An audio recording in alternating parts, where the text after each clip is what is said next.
Okay, please join me in giving a warm round of applause to Vani Hari. Thank you so much, Robin.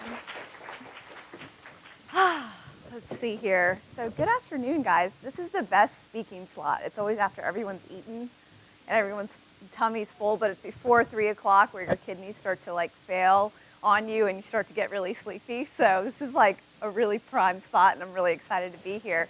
I just flew in this morning from Charlotte, North Carolina, my hometown where I've lived all my life.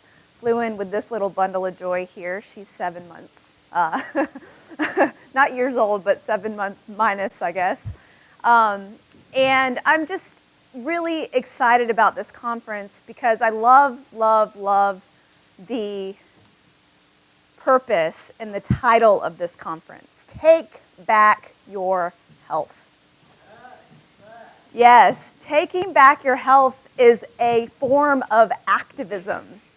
And so what I want to share with you here today is actually my story about being an activist, but a part of my story that I've rarely shared with a lot of people. It's a part of the story which was the hardest part for me as being an activist, and what happened actually shortly after I published my book, The Food Babe Way, last year. So I grew up, for the people in the room, I'm just so curious, do you follow foodbabe.com? Do you know who the Food Babe Army is? Have you signed petitions? Yay, okay, awesome. So you know what a fierce, powerful movement we've created in the last several years. And not in a million years did I ever imagine that I would be where I am today, leading this movement, being one of the leaders in the food movement to really hold corporations accountable. And back when I was growing up, I grew up like a typical American child. I had actually 2 immigrant parents, though, that knew nothing about food or nutrition. They really were very trusting of the food industry. And because of that, they let me and my brother eat whatever we wanted. If we wanted the Salisbury steak you put in the microwave, we ate that.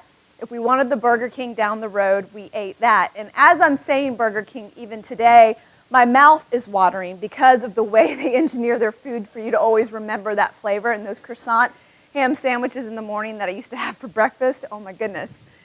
And I can't tell you the last time I had one, though. It's been probably over 15, 16, maybe even 20 years. But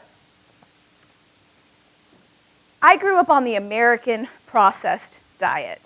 And my mom didn't know how to cook the typical American food. She knew how to cook Indian food, which looked weird and strange, and it smelled funny, and it didn't look like anything else the kids at school were eating. And so I completely shunned that cooking. All of those medicinal spices we've learned about during this conference, and all of the traditional methods of cooking that Frank talks about, I completely ignored all of that for most of my upbringing, while my mom was doing that in the kitchen almost every single day for herself and my dad.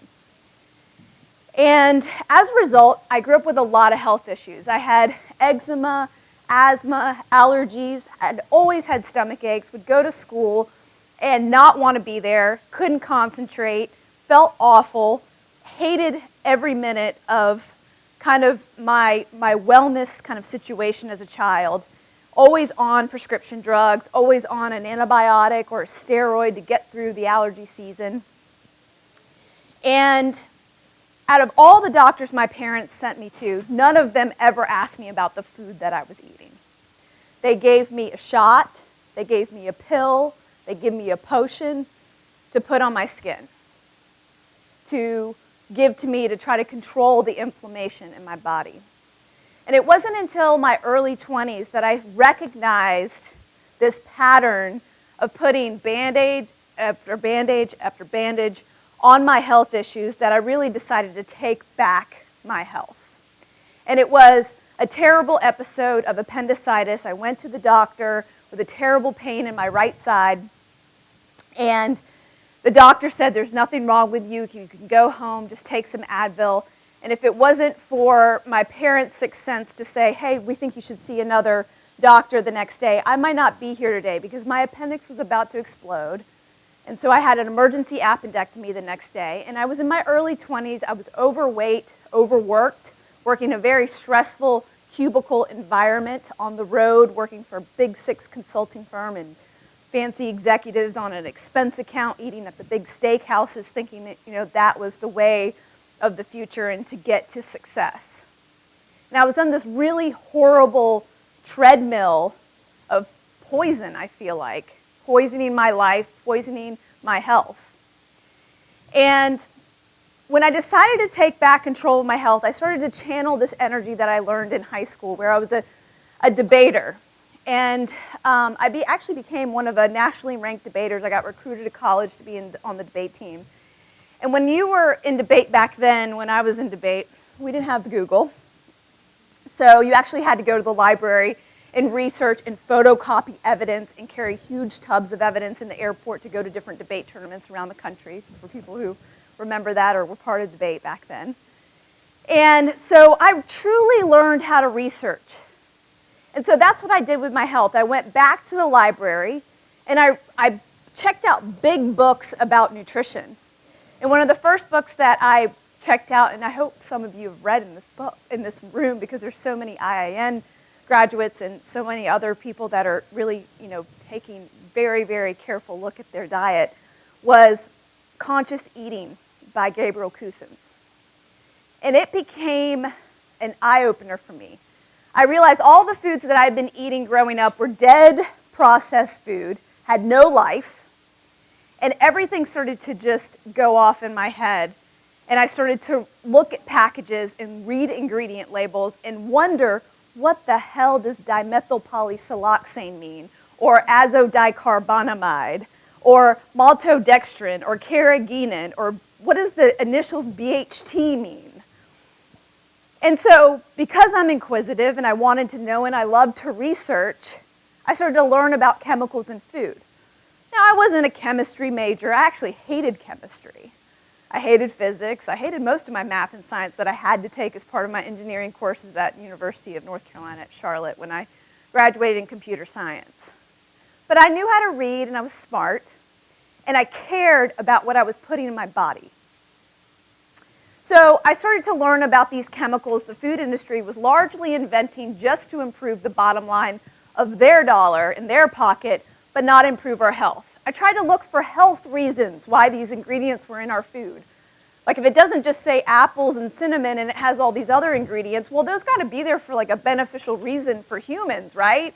It's not just there to improve the bottom line of the food industry or make them rich. They're the food industry. They're supposed to be serving us healthy food. They say it's low fat and low calorie on the package. It says it's healthy. It says it's natural and all natural. Well, I learned quickly that all those phrases you see on the front of the packages are basically lies. They're there to get you to do one thing: buy that product. And when I started to learn this information, I couldn't shut up about it. And I was this little girl in Charlotte, North Carolina, working in this corporate world and these big financial institutions and traveling all over the place with these fancy bosses and guys that ate hamburgers and meat and there's nothing wrong with meat, but they didn't care what they ate. They just ate to eat and to get back to work. And I stood out like a sore thumb. I was so unconventional. I wasn't growing up in California, which a lot of people in this room have asked me if I'm from California, which I think is funny. Well, now you know from my southern accent. But I didn't grow up in California. I didn't grow up surrounded by organic food. I grew up surrounded by chain restaurants, eating at McDonald's and Burger King and Chick-fil-A kids' meals 3 or 4 times a week, eating the lunch line, the lunch at school food, because, again, I didn't want my mom packing like curry in my lunch. And I didn't grow up with anyone around me eating this way at all. None of my friends knew what a juicer was, or why you would ever juice, or drank a green smoothie, or even knew what kale was at the time. So I was the first person, I felt like, in my small little community of friends and my family, to really start to advise myself on how to take back my health. And when I started to take back my health, things dramatically changed. And usually I have a slide presentation that I go through and I'll show you before and after pictures, but today's story is so intimate that I just really, and I took this amazing speaking course with Gail Larson, Transformational Speaking, and she goes, screw the PowerPoint. You need to just connect with every single person in that room. So that's what I'm doing here today. But if you saw the before pictures, or if you've seen them on my blog or my About page, you know how inflamed my face used to look. You know how much weight I've lost, and you know how much more vibrant and alive I look. And the pictures speak for themselves, but I tell you, when I think back on the life that I used to live to the life that I have today, I wouldn't change anything to go back to that life. To be hopped up on all those prescription drugs, to not feel like this, like I do today. And that is why I do the work I do, and that is why I started foodbabe.com. My friends and my family and everyone around me were wondering, what are these new things that I'm eating, like kale and green smoothies and juicing? And so I wanted to teach them. And again, I couldn't shut up about it. I couldn't shut up about it so much that I became the food police in my family's house. Every single time I'd go, I'd look through the pantry, I'd throw out stuff. And to an Indian family, and it's a really hard, difficult thing to throw food away in a garbage can, so I started donating it. But then I thought, gosh, I don't want anyone to buy this food. I don't want anyone to eat this garbage food. And so I got to teach people about what's going on. And so the first step was to teach my friends and my family, and that was through writing and starting this blog, foodbabe.com. And at first I wanted to call the blog eathealthyliveforever.com. And I yelled over to my husband about, I'd say,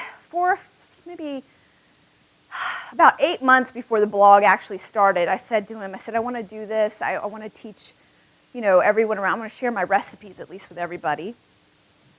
And he like yelled back from the other room, and we lived in this two bedroom condo at the time.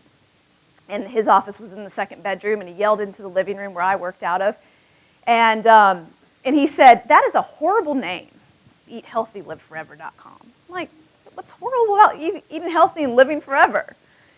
And he came up with the name Food Babe about 5 minutes later on auction. It was $10 on a domain site. And he says, what about Food Babe? And at first, it really made me cringe. I was like, oh, I didn't even feel like a food babe for most of my life. And to even just accompany that word, babe, was very foreign to me.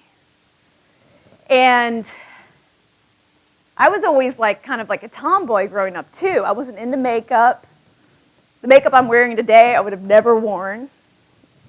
And I would have never dressed up. I would have never worn a dress back then.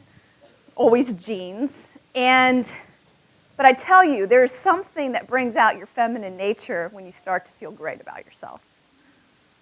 You start to want to enhance the femininity that I had so much lost in my early years of my life. And I said to my best friend, when he mentioned that name, I said, what do you think about Food Babe? And she said, Bonnie, it describes you perfectly. And I was like, no. It's not about me. It's about everyone becoming a food babe. How do we teach people to be a food babe, right? Little did I know at the time we would have a food babe army here. But I said, let's teach everyone how to be a food babe. Here are the principles of being a food babe. Here's the food babe way. And as I started writing, I started realizing that, man, I am not the only one out there that thinks this way or wants to learn this information or wants to take back their health. And I started to find a community of amazing people in readership beyond just my mom and my couple of friends and people like you in this audience. And the first time I ever realized that I had any type of power as an activist was when I decided to write about a local yogurt company, one that my friend Rachel, who was sitting next to me at work in the corporate world, and again, I was just doing this blog for fun. I was working in the corporate world at a big big financial institution, working for C-level executives while giving up television at night so I could find time to write and research. And my friend at work, Rachel, she was kind of following the principles of the Food Babe, and she was following the website. And we would sit there at work every day. We would get our work done. She would always ask me, like, how can I help? You know, I'm having trouble sleeping. How can I help myself? And, you know, I would help her. And then her health started to just soar. And it was just this amazing testimony to what happens when you take back your health. And she came to work one day and she said, Bonnie, you never guess what? At South Park Mall, and again, South, Charlotte, North Carolina, we don't have organic food there, right? We have one organic restaurant right now, even today. She says, Bonnie, we have organic yogurt at the mall now. And I went there after work, and I went shopping, and I had that for dinner. I had organic yogurt, and they had all this fresh fruit toppings and all of this stuff, and I was like, what? They have organic yogurt at South Park Mall, where I grew up, and there's Chick-fil-A everywhere and like everything else. And the first thing I did the next day was go get that organic yogurt because I was so excited about it. When I walked into the place, on the wall it said organic tastes better.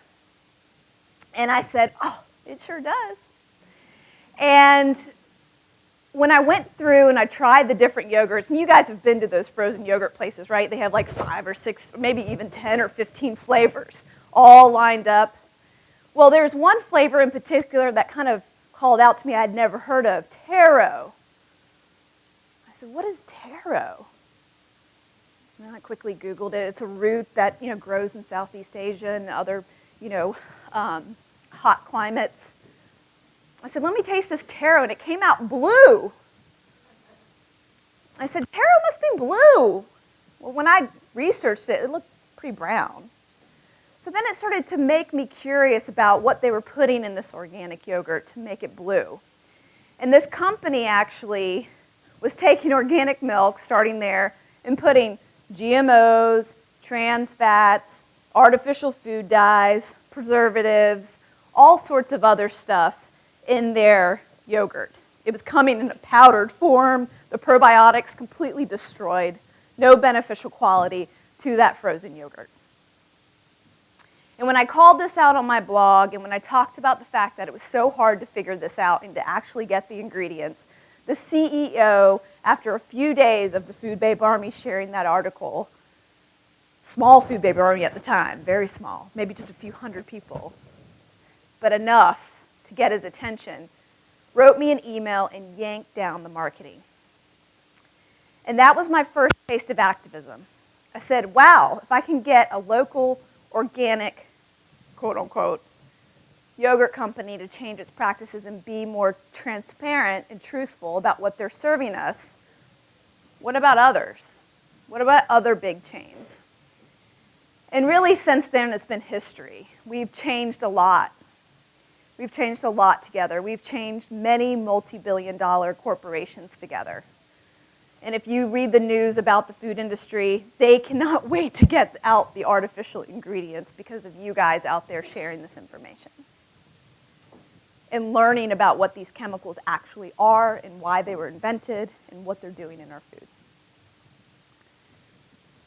But as I continued to blog, there was a moment in time where I decided to quit my job. And everyone around me was telling me, Bonnie, it's time. This is your calling. All these companies responding. Chipotle called you last week. Chick-fil-A invited you to their headquarters. How are you going to keep taking off work to go to these corporations and getting them to change? Don't you think this is a bigger mission than your job at the corporate world? Everybody was telling me this, but I was scared to death. My idea of success, especially growing up in an Indian family and with a dad that came here with nothing, was 401k, health insurance, steady job, corporate office, and jumping out on your own when you're doing this as a hobby was just uncalled for. So it was really hard for me to break through that mentality and finally quit my corporate job. But when I did, I quit it cold turkey. Wasn't making a dime doing foodbabe.com. Didn't even have like a Google ad on there or anything. And And when I did, I expected my husband to say, well, how are we going to pay the mortgage? Because we're definitely dependent upon my salary. And instead he said, what have you been waiting for?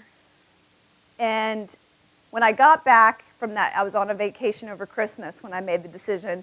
And when I got back in January and I was sitting on my couch surrounded by all those financial institutions that I'd worked for, because we worked and lived downtown Charlotte, I just was like, I have no boss, I have no paycheck, I don't know what to do.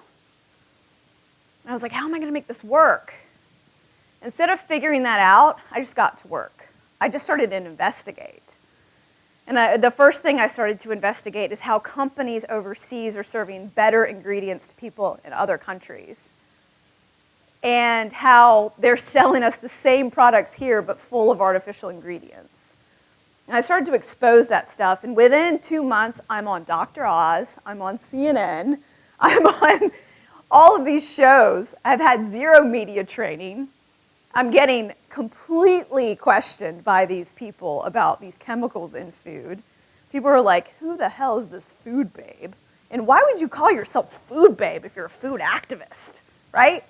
I was never meant to really be a food activist. It was all by accident. And when people ask me now, they're like, would you name yourself food babe now, knowing that you're like taking on the food industry? And I'd be like, I think it made it relatable. It made it fun. And I don't want to take away that name. And so we're going through a rebranding on the site right now. And some of my friends are like, you should just be Bonnie Hari. I'm like, no, Food Babe Army is what this is about. But when I think about the time frame that I decided to quit my job, it's a place where a lot of people might be in this room, that they feel a higher calling where they want to give more, and they're scared, and they're worried about making it or the backlash they may receive. And at the time, I was very naive about the backlash that I was going to receive. Instead, again, I got focused on the issues. I got focused on the research. I got focused on investigations. Started writing feverishly. Started writing my book, The Food Babe Way, where we called out every single food corporation that exists, really. Or either major food corporation. And when I got that deal, that book deal from Little Brown Publishing, which is a publisher that publishes the Dalai Lama and Malcolm Gladwell and Dr. Mark Hyman, and they believed in this message, it gave me the faith that I could do this. But what I was about to encounter, I never, ever, ever prepared for. Because I was very naive. I thought if I told the truth and show my research and just share it, and companies change, everything would work out fine. But instead, I went through the most trying period of my life into a spiral where I want to share with you today that I can teach you guys on how to handle being an activist, either taking back your health, your community's health, or even a broader national group. Because the information that's being shared all around these halls, and the food, the type of food that's being served, and the type of traditional methods that even Frank mentioned earlier in his cooking segment. I keep mentioning him because I'm in love with him. I think he was amazing.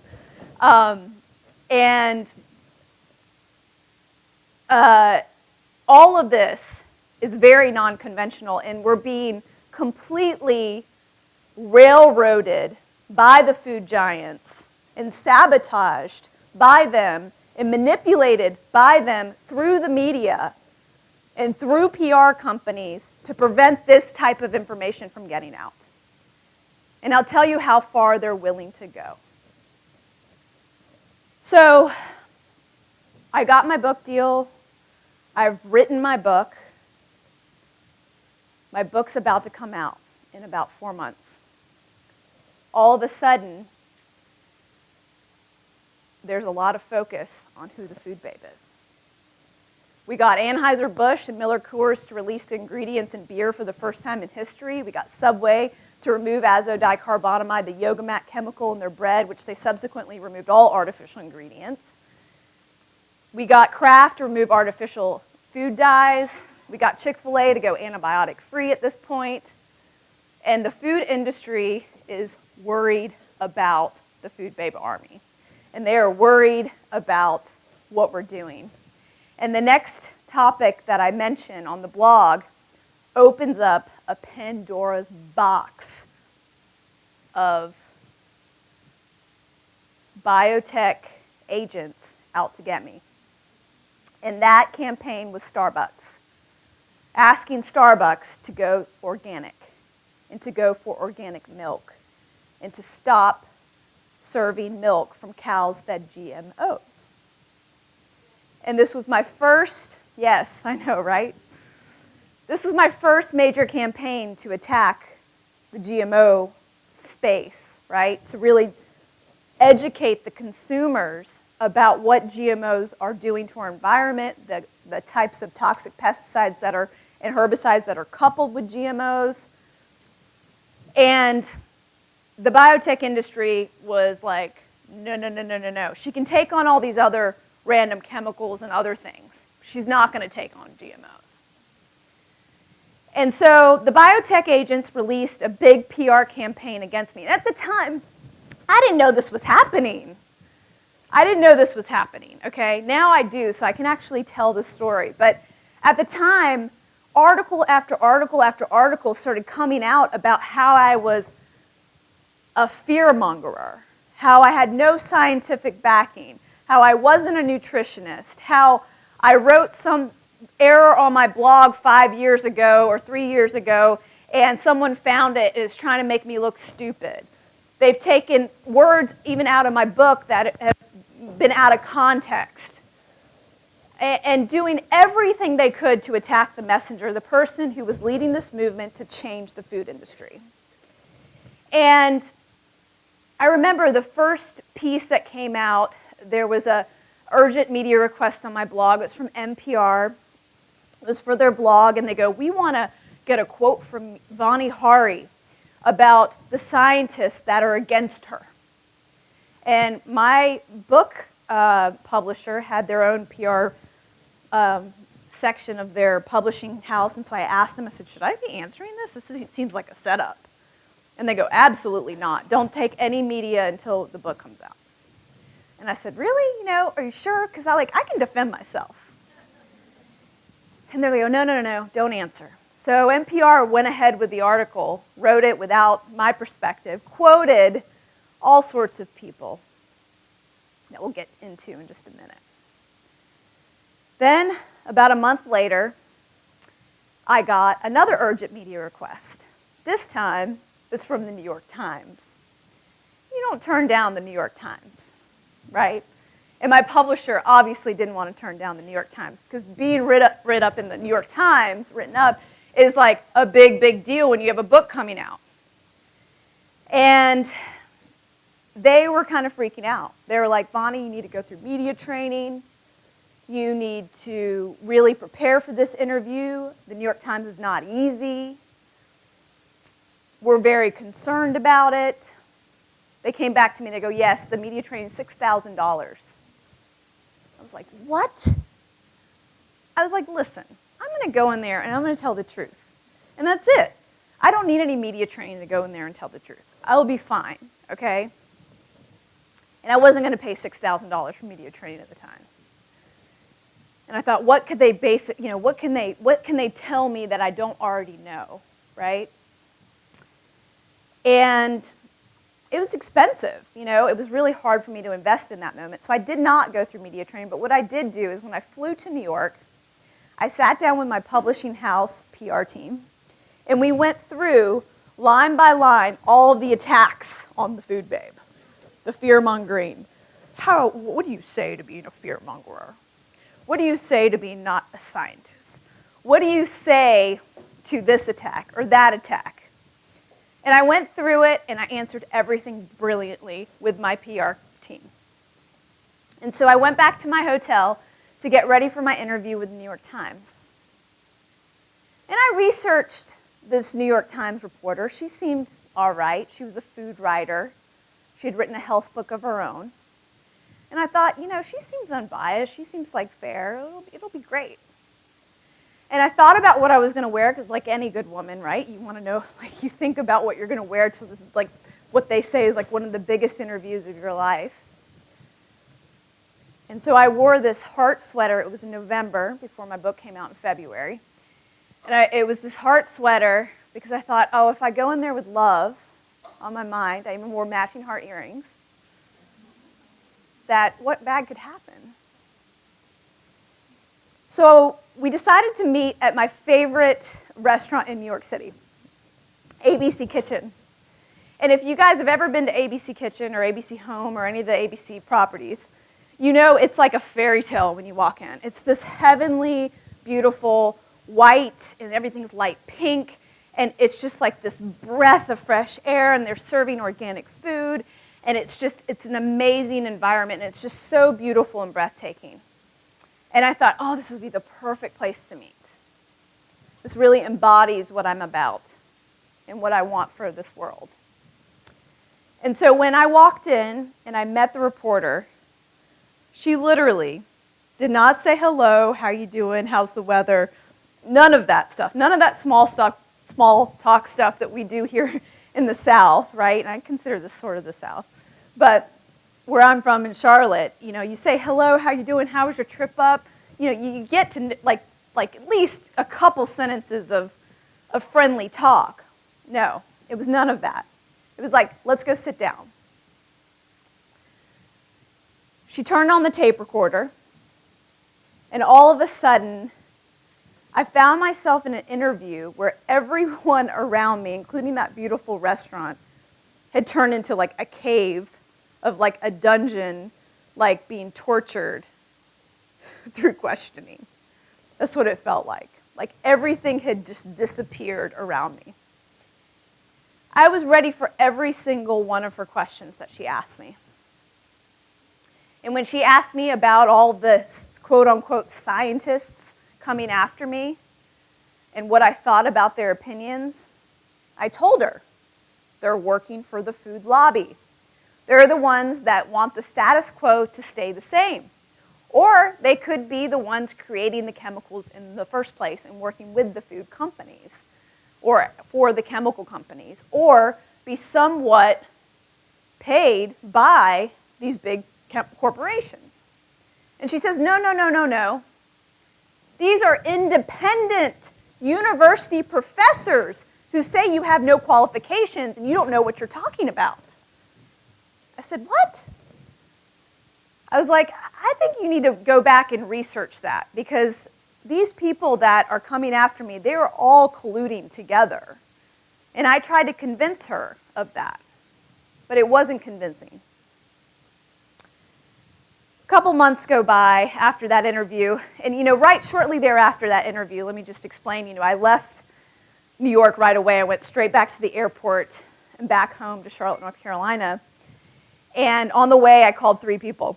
I called my husband, I called my agent, and I called my publisher. To my husband, I told him, oh my gosh, I don't know what just happened. I don't know how that's going to turn out. To my agent, I said, it could be 50-50. And to my publisher, I'm like, oh, everything went great.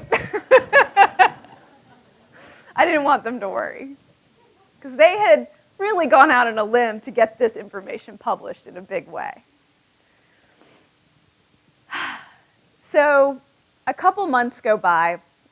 The book comes out in February, becomes a #1 bestseller, sold more books than any book that week nationally, was on the New York Times bestseller list for over a month. Thank you. It was because of you guys that did that. Was on the New York Times bestseller list for over a month, many weeks, many months on the monthly list. And I was named one of the most influential people on the internet by Time magazine. And corporation after corporation after corporation were announcing huge changes in the food industry.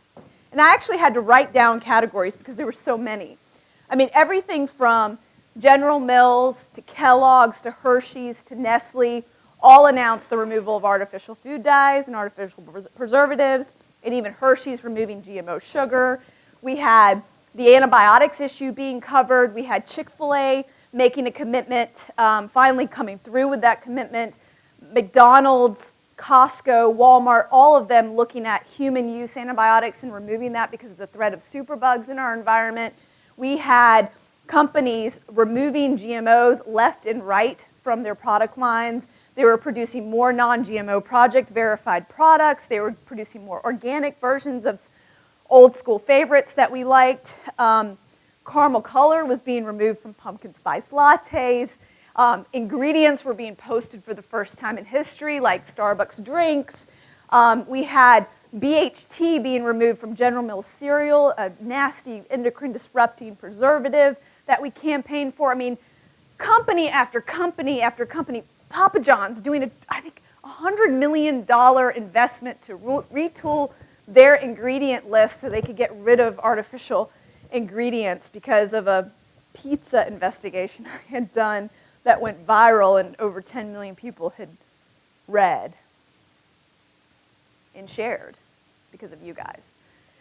And all of this was happening, and I was on a book tour, and it was beautiful. I was meeting people like you. I was out here at conferences like this, going around and just really being in my element. And it was supposed to be the best time of my life.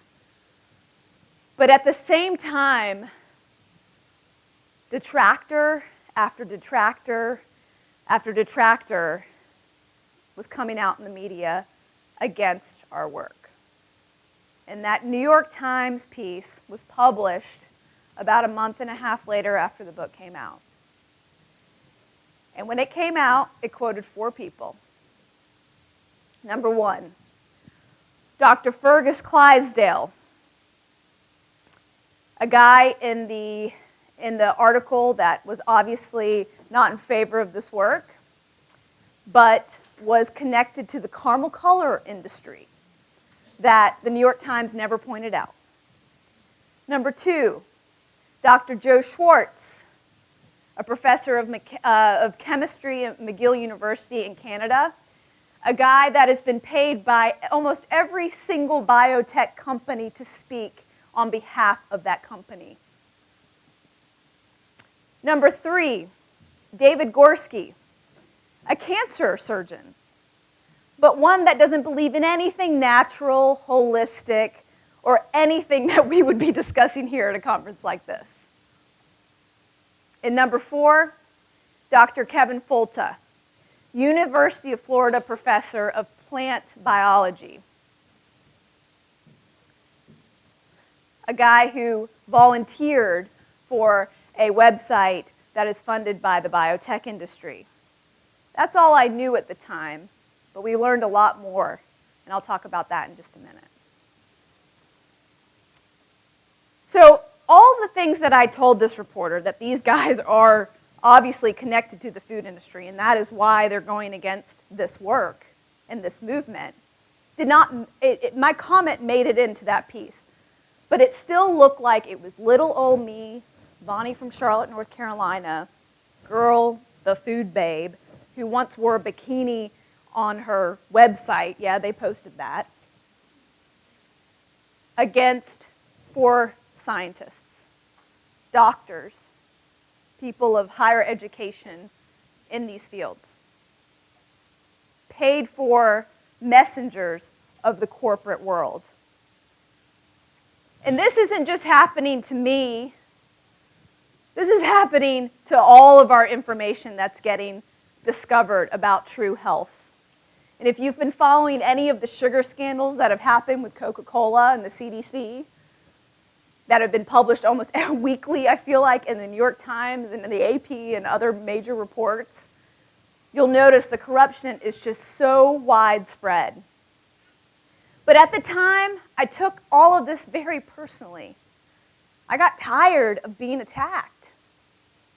It wasn't just them attacking me in the media and getting in these credible publications, but it was online all the time. Anytime anybody would mention the Food Babe or any of our work or post an article, there would be 10 trolls on that feed. If you go to Twitter even today and say something nice and I retweet you and I respond, there's 2 or 3 profiles just dedicated to say something bad in response to that, to try to prevent you from sharing this information because they realize the only way to stop us is to stop the sharing of information. And I went deep during that spring, summer period, and I got so burnt out because I didn't know how to handle this. No one taught me that being in the public eye and doing the right thing, you would be attacked in this manner. No one warned me, really. And some of my good activist friends and allies and mentors kind of gave me some courage along the way. But I really had to go through this and come out of it in my own way with some lessons that really got me back to being a fierce activist and making sure that I wouldn't stop this work. And those 3 lessons are lessons that I want to share with you here. The first lesson I learned was the universe has your back. And I learned it from my very good friend, Gabby Bernstein, who just wrote a book, actually, with that title. And during this period, she saw some awful article about me being shared on Facebook, and she called me. And she goes, I hope you're not reading that crap, because what you're doing is amazing for this world. I hope you are not reading that, and I hope it's not stopping you or trying to prevent you. And I broke down, and I told her it is. I've lost the happiness in my work because I have to deal with all of these a-holes all day. And I have to respond to the media. And I have to write like rebuttals to all these paid-for industry PR agents. And it took my eye off the ball. I should have been working on the next investigation to improve health quality in food. But instead, I was responding to these trolls. And that's exactly what they wanted me to do. That was the exact mission that they wanted to accomplish. And in a way, they almost did. But thankfully, Gabby said, you know, Bonnie, when you get this feeling where you want to stop and you want to respond, you have to remember there is something bigger than yourself that is guiding this work. This work that we're all doing in this room is bigger than just ourselves. This mission and this calling for healing of our bodies and our world and our health is being guided by bigger powers. And we have to remember that. Because as soon as we think it's just us doing this, we lose that power. And so she said, Bonnie, the universe has your back. And she said, Bonnie, I want you to channel every activist that you've ever admired, history, dead or alive. And every time you get into one of these funks, I want you to channel these people. And I thought of the really great people in this world, the Martin Luther Kings, the Gandhis, the Rachel Carsons, the Upton Sinclairs. And that idea really got me to a place where I turned off Google Alerts. I said, I don't give a F about, I'm trying, because we're being recorded.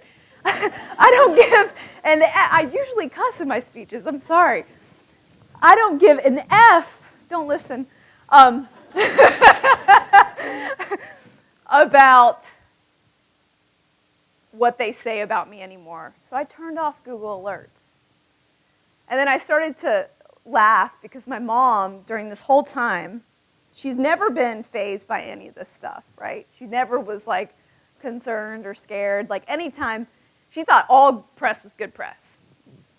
And she used to say to me, she goes, Bonnie, do you know like the President of the United States has a whole network dedicated to bashing him all day long? And newspapers, like, do you know if you're going to be anyone in this world, you're going to have to be able to take this?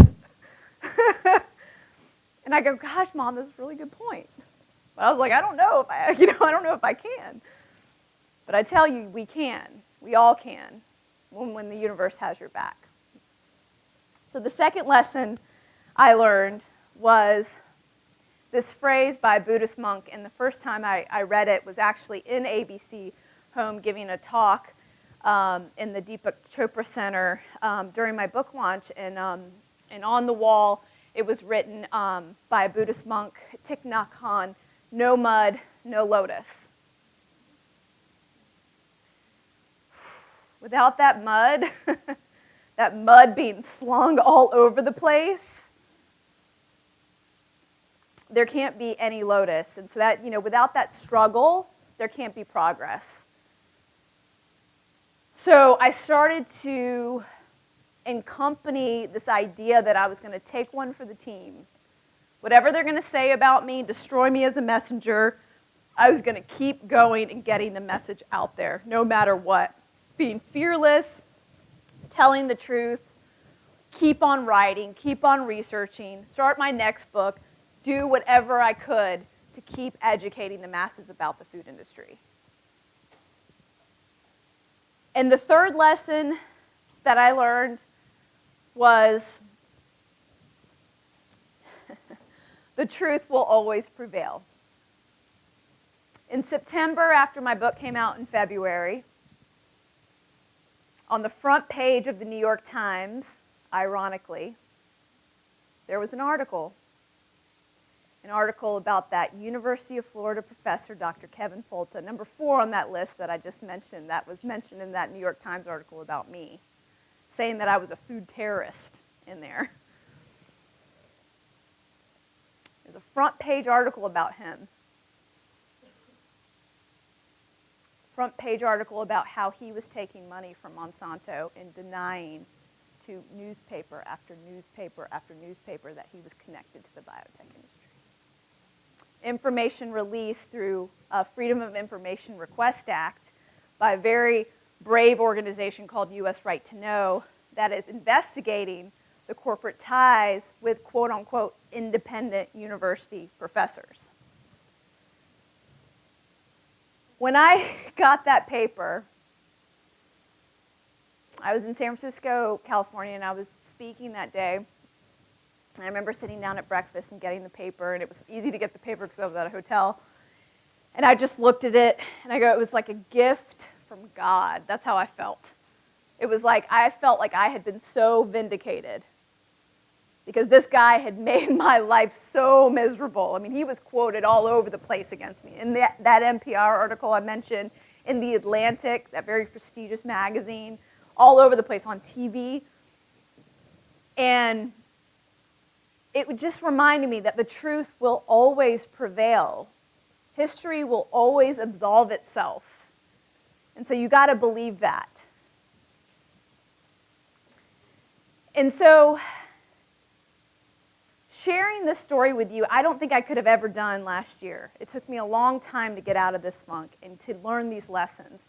But where I am today, I really want everyone in this room to recognize, no matter what you're doing, whether it's small on a local level, if it's even smaller on a personal level, or larger on a national level, or just a community level, we're going to be all facing haters and trolls and detractors and people that don't want us to succeed.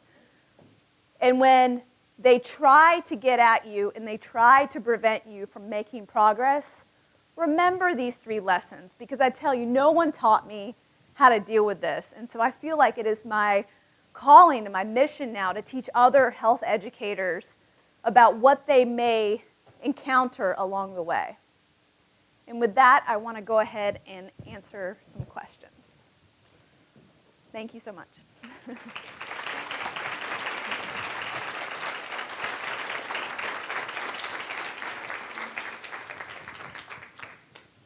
Who's first? All right, Food Babe. Ask her anything you want. Come on, Brandy. All right. So this is my first time hearing you speak. I speak tomorrow at 4 p.m. on the pharma industry. And as we all know, pharma and biotech are very close. I used to work in pharma, and now I speak out against them. So I want to thank you for sharing your story because it's very inspiring and to let you know that, you know, a lot of us out there, we don't even want to talk about the struggles. And it's important to talk about them. And I think that's the thing I learned most about your talk, because then people know that we're not alone, right? And that it can be done. And you're a bit of a mentor for me because I'm starting on that track. And I get hammered a lot. And you've come out the other side of it. I'm probably still in that little bit of a hole that you said you fell into. So it's really good to hear your talk, and I want to thank you and express my gratitude, and I'm sure all of the activists in here, for being brave enough to talk about that and talk about the struggles, because that's a part of it. And I really love the quote, "No mud, no lotus." I have a lotus here. It's my special symbol. And it's true, without struggle, you don't make progress. And when we go up against industries like this and propaganda and paid academics, it's hard because we get a lot of pushback. And it's really, really important to plant those seeds. So I just wanted to express that gratitude to you and, just thank you for everything that you're doing. Thank you so much.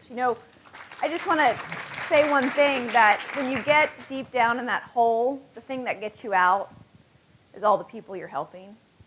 If you focus on the willing, the people who want to hear your message, if you just focus on them, they bring you so much power and joy and healing and purpose that they can get you out of anything. So.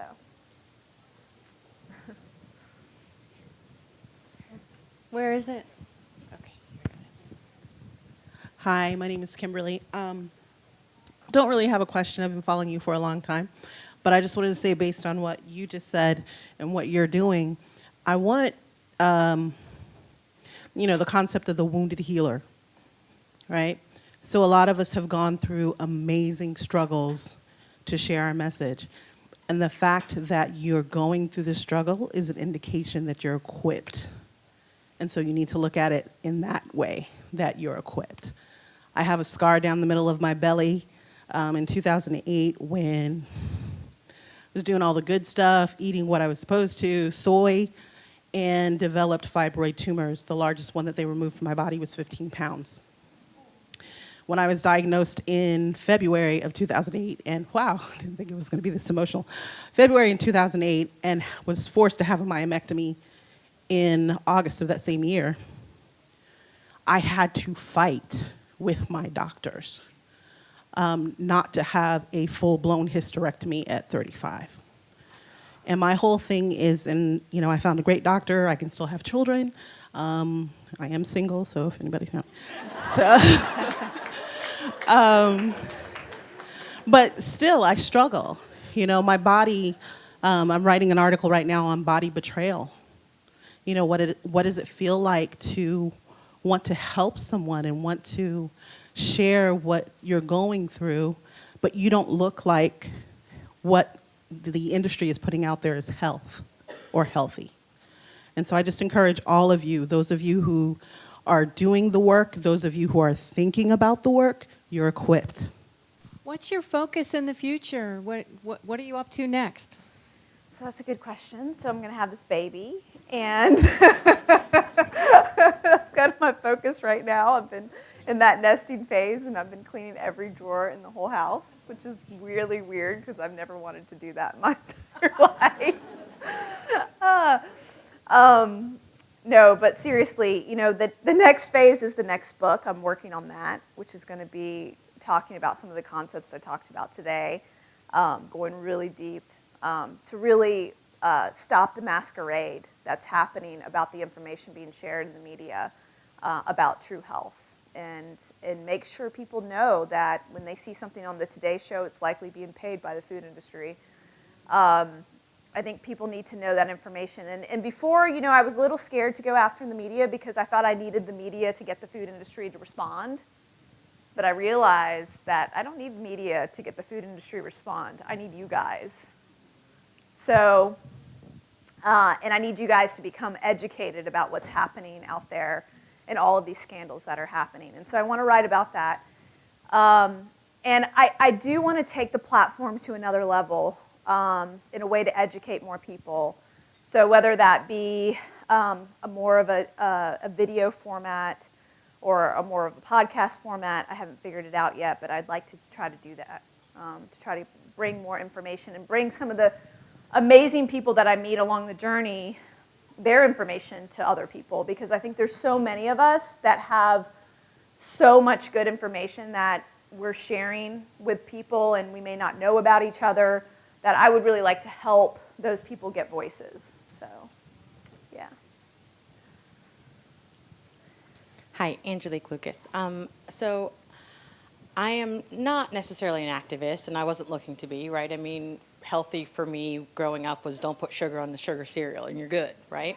But when I moved out of the country, and so my mom has allergies and issues with BHA and BHT, which I was like, okay, well, you have issues and that sucks, right? But no big deal for me. And then when I moved out of the country and found out that BHA and BHT are banned in many countries across Europe, back to what you were saying, and then came back here and was like, wow, these are listed as okay for you with the FDA, and they're supposed to be, like you said, the folks looking out. So like you, I started just to kind of do some research and that sort of thing, and not to tell everybody in the world, but just to kind of help my friends and family, like, okay, you should stop eating that. But how do you bridge the gap between being the annoying friend that won't shut up about it and, you know, loving you and helping you out, to making that first step where you said your friend at the cubicle next to you was like, hey, guess what? And then, you know what I mean? How do you be helpful without being annoying?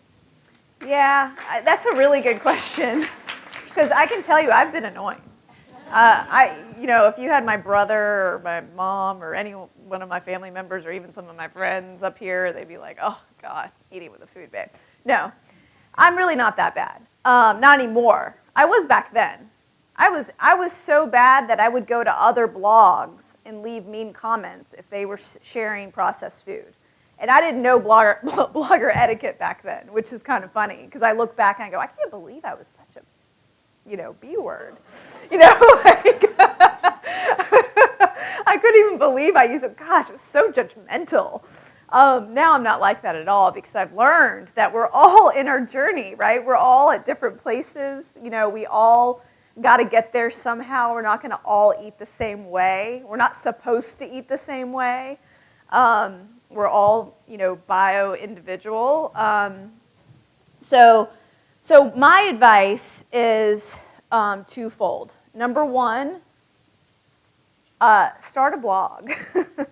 Or start something, a Facebook page, something where you can get this desire to help people out of you. And that's really what Food Babe was for me, is that it became a mechanism I could channel that energy through, because I was like beating a dead horse with my family, and instead I channeled it there, and eventually they came around, right? After I was like a New York Times bestselling author, like, you know, like writing for 4 years, and, you know, yeah, they finally came around. But it took a long time. But would I have it any other way? No. I was trying to find you. I thought you were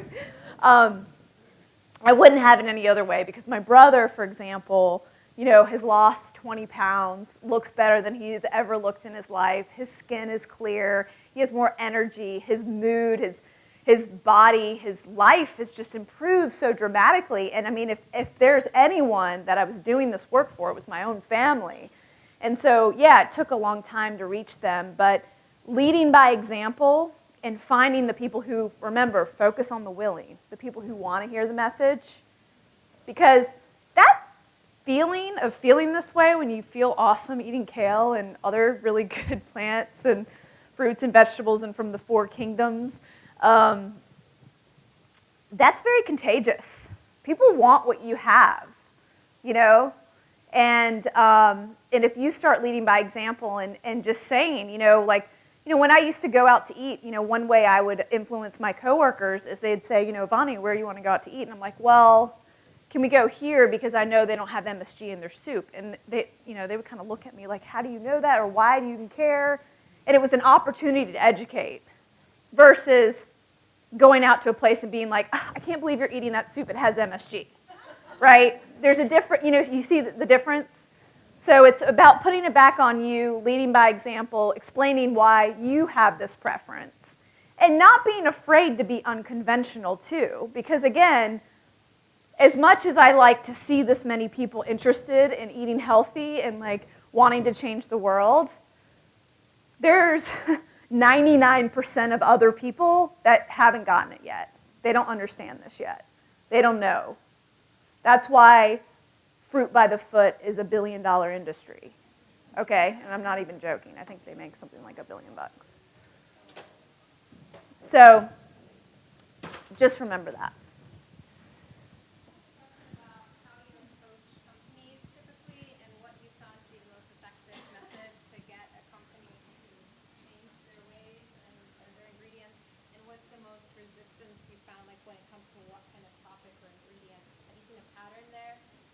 Yeah, I have. So one of the ones the one I got attacked on the most was organic milk. And that one actually, because it's twofold, it's the dairy industry and then the genetically engineered crop industry. So, and those are huge lobbies in Congress, huge lobbies within the PR media space. I mean, they're constantly paying for media and PR. And they have huge pockets to spend because they are evil corporations. I mean, we're dealing with a corporation like Monsanto that spent years telling people PCBs were completely fine, and now we see all of the links to cancers and all of the ridiculous lawsuits that are happening for the contamination of PCBs. How do we trust a company that says all of these chemicals are completely fine for us, and then we find out that they aren't? I mean, the same thing with Roundup, right? They said, Roundup's fine, you should drink it. Some scientists were saying. The World Health Organization says it's a probable risk for cancer. So we can't trust these corporations with our health. And so the chemical industry is one that's very tough, very, very tough. And Diana Reeves, who was in this room earlier for GMO Free USA, she can attest to that because she's been attacked many times as well. I wish she was still here. Is she still here? She left. I'd love for her to tell a story.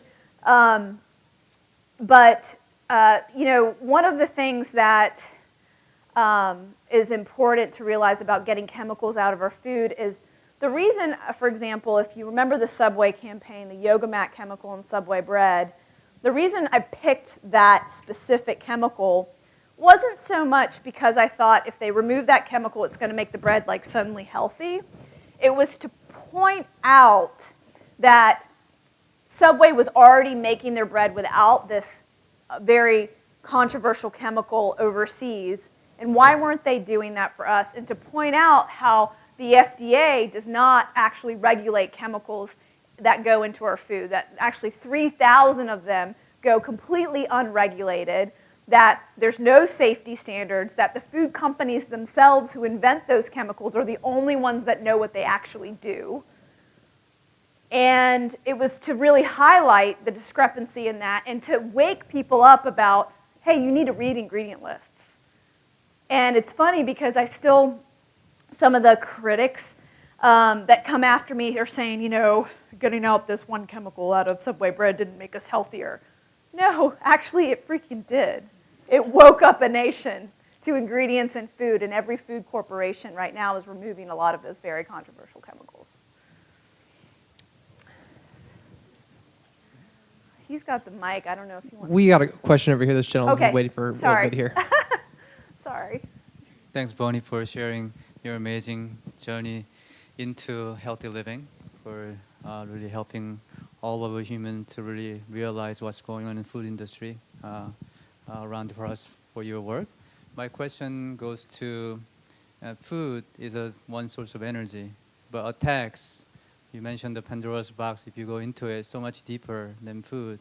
It's so much deeper than profit, mongering corporation. It's not about the profit at all. And they're poisoning the water system also. And there's so much they do on poisoning the air also. What's your position about understanding, also going to share about how they poison our water? Many, many issues, fluoride, neurotoxins, they're into our water system. and many other things, so-called geoengineering. So also we have to really understand that as well in order to really live healthy. I do myself teach nutrition food, but also that alone couldn't really help people to really become healthy and radiant. So very important to understand the water, light. We're all educated to stay away from the light in our societies because they make a light as a demon. So we have to hide from the light as well. So we're kind of separating ourselves from light and water. So what's your position on that? A very important part of our human journey on top of the food and nutrition. So I think he talks about all the different environmental things that we're being exposed to: the air, the water, even the light, other things that could be toxic to our bodies. That are all different kinds of industries, and water in particular is very important to me. Really excited to see Mountain Valley Spring here. It's water that actually gets sent to my hotel room when I travel, and have it readily available to drink, like when I get to my location, because I like the glass water. It's a spring. It's really clean. I actually have a whole book, a chapter about water in day 4 of my book. And so water is super important. Now, I'm not a messenger for everything, right? We all are a messenger for the things that we are most passionate and experts in. And I'd say now I'm an expert in food and expert in nutrition. And so that's kind of where I focus. But I do think that the ancillary things that we're being exposed to have to be talked about, along with beauty products and other things. I mean, Johnson & Johnson just awarded a lady $70 million for getting cancer for using talcum powder, baby powder on her genital region. They found that there's a cancer link there. And she had ovarian cancer, and she was rewarded $70 million just recently. That's the kind of information that I share to help educate the public, as well as the North Dakota pipeline issue that's happening right now. Things like that. I am an activist at heart, and I'm also an environmentalist. A lot of the reasons I eat organic and why I started actually eating organic had to do with the environment. Because of factory farming and other things, that is destroying our environment, and that's why, I won't eat meat unless I know it comes from a small, sustainable, organic farm. And so, everything we do, everything we put in our bodies affects all of these different systems that you talk about. So it's all very important. All right, we have time for one more question, short question here. And then I'm going to do a book signing afterwards, so if anybody else has any other questions, feel free to ask me. Yeah, really you'll have quick over time there. to chat with her over there. Yeah. I'm wondering, with the government, it seems, they're deceiving us as much as or more than the corporation, so they're siding with them. How do you see that, I know that we can shop differently, but now with the Dark Act, unless you're really a good researcher, it's hard to know. Where do you see the future with that? I on one hand, I thought, why aren't we marching? Why are we, quiet and getting educated? But on the other hand, I just wanted to know what you saw for the future with that and how we're going to win this war. Okay. So the question is the Dark Act, let me just explain the Dark Act for the folks in the room that don't understand what that is. So there was a GMO labeling law that was passed recently, signed by President Obama, passed by the Senate and Congress, to allow companies to determine how they're going to disclose whether they have genetically engineered ingredients in their food. And it gave the companies a lot of leeway on how to disclose that information. And one way was through a scanner barcode, where you actually have to be connected to the internet and use a smartphone to scan a product to find out if it has GMOs or not. One other way was to call a 1-800 number. Another way was to put it on a website. And then there's the more conventional way, which they do all over the world in 65 other countries, which is to put it right there on the label. Well, our U.S. government did not mandate that. And so now we're continued to be left in the dark, and that's why we call it the Dark Act. And because of that, we are in a situation where we need to make a choice when we go to the grocery store and when we make our own food and when we determine who we buy our food from we have a choice. And when you buy organic, you have to realize that it will not contain Roundup. But a lot of non-GMO food would. A lot of conventional crops like wheat, like oats, even hemp, if it's not organic, is pre-harvested with Roundup. So you're still getting exposed to these toxic pesticides that are linked to GMOs because they're still being sold by Monsanto to be used on conventional crops. And so one of the ways that I think the only ways that we can protect ourselves is to support organic agriculture and biodynamic agriculture. And I think that's the only kind of recourse we have right now. And unfortunately, organic food is not affordable for all. And that's why I wrote a blog post, 75 ways to save save money on organic food, because I actually followed those ways when I quit my job and I wasn't making a salary, because I was like, how am I going to eat organically without my salary? And so that's when that blog post was born, like how I figured out how to do it. And so it's tough. It's very tough, and and my time is up. So, but I hope that answers your question. Yeah. Thank you so much, guys. It was really nice to meet all of you.